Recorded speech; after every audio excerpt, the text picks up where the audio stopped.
Türkiye coğrafyasının tümünde ve Bakırköy Kürdistan'da devam eden karış karış, metre metre tüm alanlarda, tüm yaşam alanlarında büyük bir maden arama çalışması, maden arama çalışmasıyla birlikte enerji üretimine dair çalışmaların devam ettiğini biliyoruz.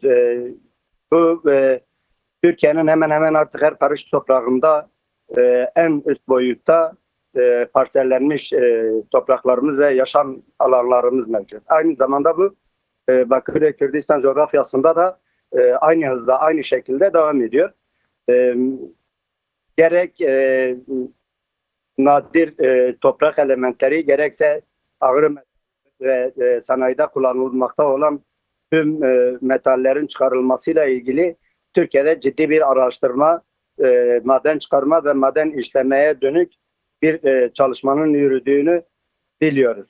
Bu açıdan sadece bu Türkiye'yi ilgilendiren bir durum da olmaktan çıkmış durumda. Çünkü her karış toprağımızda artık yabancı ülkelerin firmalarının topraklarımızda maden arama bahanesiyle her karış toprağımızı, her ağacımızın altını, her dağımızın eteğini, her nehrimizin, her deremizin en ücra köşesine kadar büyük bir işgal altında ve bu işgal çok acımasız bir şekilde hiçbir değeri göz önünde bulundurmadan sürmektedir. Sadece şunları söyleyebiliriz. Değerli Sezgin, aslında şu konuda değinmekte yarar var. Dünya büyük bir su krizi içerisinde, büyük bir ekolojik kırım sebebiyle de bir iklim krizi yaşanıyor ve bu sıcaklıklara, mevsimlere de etki ediyor. Bu yılda yine gözlemlediğimiz kadarıyla hem Bakırköy Kürdistan'da hem de Türkiye'de yağışın az olması sebebiyle hem tarım zarar gördü hem de su seviyeleri oldukça düşmüş durumda. Hem Türkiye'de hem de Bakırköy Kürdistan'da ileride bizi büyük bir su krizi bekliyor diye söyleniyor. Bu ekokırım politikalarının su krizini nasıl etkilediğine dair de yine yorumu size bırakıyorum. Şimdi yeraltı su akiferleri boşaldığı zaman topraktaki nem azalır. Topraktaki nemin azalmasıyla birlikte yağış oranlarındaki değişiklik iklimi de olduğu gibi etkilemektedir. Bu açıdan baktığımız zaman gerek barajların aşırı derecede açılması, barajlarda toplanan su miktarının artması ve bu su miktarlarından kaynaklı sera gazlarının ve tüm atmosfere dönük olumsuz etkilerini biliyoruz. En son örneği işte İran'da Tahran'ın boşaltılmasıyla ilgili bir sürecin başlamak üzere olduğunu da biz dün öğrenmiş olduk. Yani düşünün 18 milyonluk bir kentin susuzluktan ve kuraklıktan kaynaklı boşaltılması söz konusu. Tabii ki bu Kürdistan coğrafyasıyla ilişkilendirdiğimiz zaman insanın sebebiyet vermiş olduğu büyük bir ekokırım var. Bu insanların sebebiyet vermiş olduğu ekokırımların neticesinde iklim değişikliğiyle birlikte tüm coğrafyamızda toplumsal bir çatışmanın da söz konusu olduğunu söyleyebiliriz. Şöyle açıklayalım bu durumu. Bizim Güney Kürdistan coğrafyasında ağaçların kesilmesi, ormanların kesilmesi, maden arama çalışmalarının hepsi bölge halkında çalışma yürüten müteahhit ve taşeronlara yaptırılıyor. Bu müteahhit ve taşeronlar aynı zamanda bu toprakların insanları ve o tahribatın olmuş olduğu bölgede kendi akrabalarıyla, kendi köylüleriyle, kendi insanlarıyla toplumsal bir çatışma, bir çelişkinin de geliştiğini söyleyebiliriz.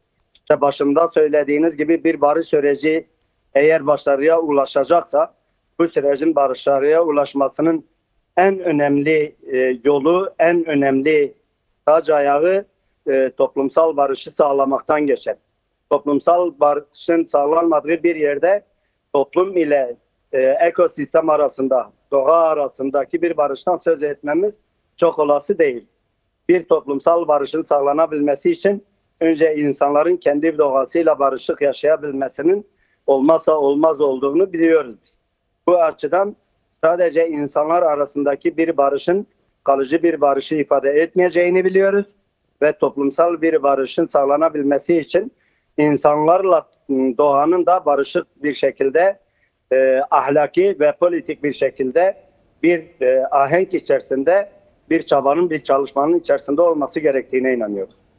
Değerli Sezgin, bu ekolojik tahribatlardan söz açıldı ve süreç içerisinde bu tahribatların artık olmaması gerektiğini ifade ettiniz. Ancak biz bunlardan yalnızca su bölümünü ele aldık. Ancak diğer bir taraftan hava kirliliği de söz konusu ve Türkiye'nin kendi hazırladığı raporlara göre bile Bakü'ye Kürdistan'da, özellikle Cölemerk'te, Batman'da yüksek miktarda partiküller görüldü ve bu partiküller sebebiyle insanlar hayatlarını kaybediyorlar ve bu sayı Türkiye'ye oranla çok daha fazla. Biraz da bu konuyu konuşalım istiyorum.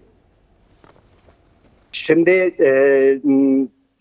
Güney Kürdistan coğrafyasının havasını en çok etkileyen girişimlerin başında termik santrallerin olması birinci sac ayağını oluşturuyor. En büyük rolü termik santraller oynuyor. Elbistan'daki termik santrallerin coğrafyamız üzerindeki hava kirliliği açısındaki kirliliği, yaratmış olduğu kirliliği biliniyor zaten. Ve orada kanser vakalarının aşırı derecede artmış olması ve kömür işletmesinden kaynaklı partiküllerin toprağı kirletmesi, topraktan kaynaklı yağmur sularıyla birlikte suyu da kirletmesi söz konusudur. Hiçbir ağır metal ve hiçbir sanayi artığı sadece toprağı ya da havayı kirletmiyor. Beraberinde suyu da kirletiyor. İşte Slopi termik santralinden işlemeye başlamasından sonra, üretime geçmesinden sonra kanser vakalarının kat be kat Şırnak'ta arttığını, Slopi'de arttığını ve yerelde de yine kanser vakalarının arttığını biz biliyoruz. Bunlar kısa süreli tahribatlar değildir. Bunlar kısa süreli etkiler değildir. Bunlar çok uzun süreye yayılan, çok uzun süre etkisinin devam edeceği tahribatlardır. O açıdan genel olarak baktığımız zaman Güney Kürdistan coğrafyasındaki hava kirliliğinin en büyük sebeplerinden biri termik santrallerdir. İkincisi de hava sirkülasyonunun az olmasından kaynaklı Iğdır'da, Ardahan'da, Ahmet'te, Batman'da, Tırnak'ta ağır metallerin de sebebiyet vermiş olduğu karbondioksitin de geliştirmiş olduğu bir tahribat söz konusudur. Bunların hepsi sağlık üzerinde çok ciddi problemlere sebebiyet veriyor. Toprak kirliliği, su kirliliği, hava kirliliği ile birlikte genel canlı sağlığı üzerinde de korkunç bir felakete sebebiyet veriyor. İşte iskemik kas hastalıkları, yine iskemik kemik hastalıkları, yine sinir hastalıkları ve akciğer, üst solunum ve alt solunum enfeksiyonları diyebileceğimiz hastalıklara da yol açtığını zaten kamuoyu tarafından bilinmektedir. Ama bu durum kat be kat artmaya başlamış ve artarak da devam ediyor.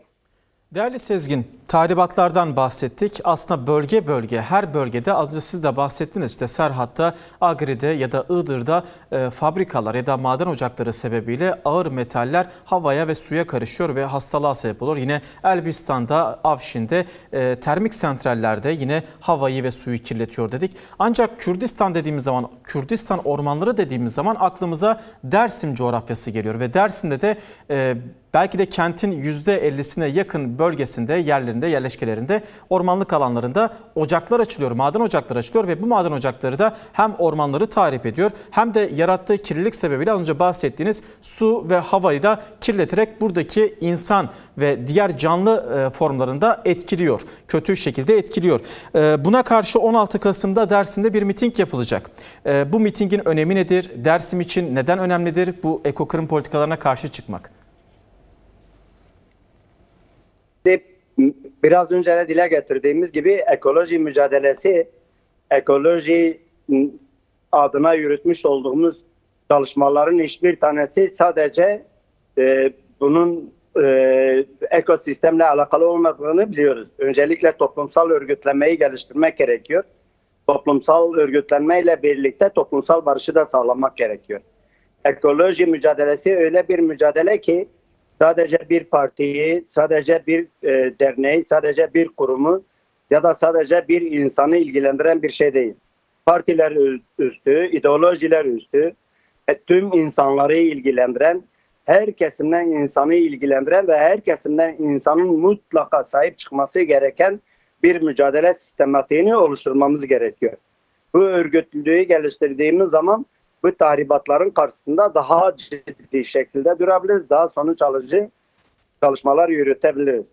O açıdan Dersim'deki özellikle orman kırımlarıyla birlikte maden ocaklarının da açılmasına dönük başlatılan çalışmalar sadece Dersim'de sınırlı değil. Tabii Dersim de bunun içerisinde ama Erzincan'dan, Dersim'den, Bingöl'den, Ahmet'ten, Şırnak'tan, Silopi'ye kadar devam eden bir süreç var. Bu sürecin tümünde aynı tahribatlarla yüz yüze kalıyoruz. Aynı tahribatlarla baş başa kalıyoruz. O açıdan nasıl ki kapitalizm tüm gücünü birleştirerek böyle bir tahribata sebebiyet veriyorsa, tüm insanların da, tüm kurumların da hiçbir şeyi göz önünde bulundurmadan bu mücadeleye katılması, bu mücadeleye katkı sunması gerektiğine inanıyoruz. Bu konuda Dersim halkının kendine özgü bir özelliği vardır, bir direniş ruhu vardır. Bu direniş ruhunu biz tüm ekoloji kurumları birleşeni olarak işte Türkiye'deki Ekoloji Birliği'nin 84'ten fazla ekoloji kurumunun içinde olduğu birlikle birlikte biz bu çalışmanın içerisinde yer alacağımızı söyleyebiliriz. Peki. Necdet Sezgin, aslında şunu da söylemekte fayda var. Yalnızca Kürdistan değil, Türkiye'de de bu tahribatlar yaşanıyor. Ancak Kürdistan'ı bir özel savaş politikası olarak ele alıyoruz. Çünkü farklı boyutlarda ve daha ağır sonuçlara sebebiyet veriyor bu politikalar. Biraz da bu konuya dair bir mesajınız varsa özellikle halka dönük. Çünkü ekoloji toplum demek, toplumda ekoloji demektir. Biz de bir ekoloji partisi olduğumuzdan kaynaklı bu ekokırım politikalarına karşı bir mesajınız varsa, son bir mesajınız varsa bunu da dinleyebiliriz. Şimdi savaşların sadece çatışmalı süreçlerde ekosistemi tahrip etmediğini biliyoruz. Savaştan önce dünyanın neresinde olursa olsun hiç fark etmiyor. Savaştan önce savaş sanayisine yatırım yapabilmek için girişilen tüm üretim mekanizmalarının ekosistem üzerinde büyük tahribata yol açan atıklarının olduğunu biliyoruz. Bu atıklardan başka da yine savaş alanlarının hazırlanma süreci işte Ukrayna-Rusya savaşında görüyoruz. Korkunç bir yıkımla karşı karşıya kalmıyor. Ama bununla da bitmiyor. Çatışmalardan sonra da savaşın ekosistem üzerindeki kalıcı etkisi, yıkıcı etkisi yüzyıllar boyunca devam ediyor. İşte en büyük örneği Hiroşima, Nagasaki ve en son Halepçe bizim gözlerimizin önündedir. Yani tüm kimyasal patlayıcıların kullanılmasından sonra gelişen kalıcı tahribatlarla birlikte hem çatışma zamanındaki tahribatlar hem çatışma öncesi ve çatışma sonrası tahribatları göz önünde bulundurduğumuzda ne kadar büyük bir problemle karşı karşıya olduğumuzu görürüz.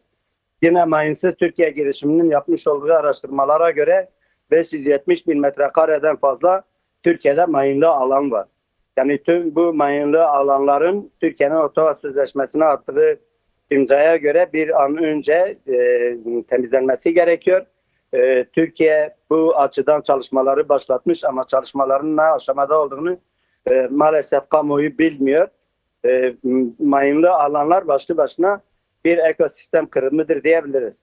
O açıdan biz ekoloji kurumları olarak her türlü savaşın ve çatışmanın karşısındayız. Bir toplumsal barışın sağlanması, toplumla ekosistem doğanın barışık olması gerektiğine bir ahenk içerisinde ahlaki ve politik bir gerçeklikle yaşamını sürdürmesini öngörüyoruz.